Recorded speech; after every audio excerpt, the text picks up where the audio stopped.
In an episode of The Marvelous Mrs. Maisel, the protagonist's father, Abe Weissman, finds himself in possession of a consecrated host that he wants to dispose of. His son makes a suggestion to which Abe replies, "You're going to flush the body of Christ down the toilet?"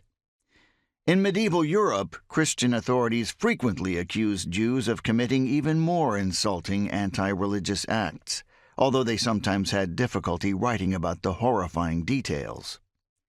In 1146, Peter the Venerable, abbot of Cluny, circa 1092 to 1156, wrote to Louis VII, King of France, 1137 to 80, to complain that it was pointless to go on a crusade against the distant Muslims when the Jews, who were not far away from us but right in our midst, blaspheme, abuse, and trample on Christ and the Christian sacraments so freely and insolently and with impunity, and use heavenly vessels for their evil uses to the disgrace of Christ and ourselves, things too horrifying to consider and detestable to mention.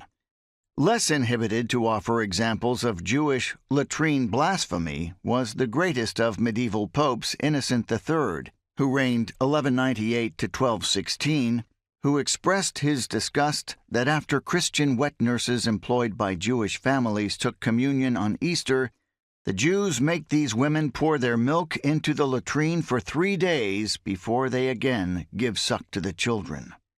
What are we to make of these and other accusations that Jews insulted Christianity by associating it with latrines? From contemporary Jewish discussions about such gestures that we will consider in detail in Chapter 5, we learn that some Jews were capable of doing exactly what infuriated Christian officials.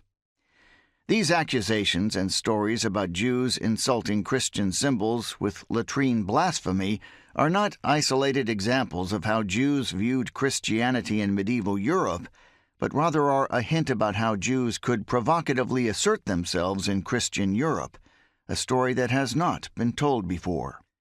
For medieval European history is sometimes written as though the Jews of Christian Europe were living on the moon, instead of in the small towns of northern France, England, and Germany, in a region that Jews came to refer to as Ashkenaz, the geographic focus of this book.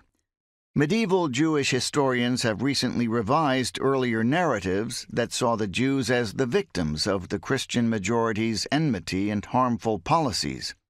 General historians of medieval Europe who do not work on Jewish history still tend to see the Jews as isolated in ghettos and passive victims of persecution if they see them at all.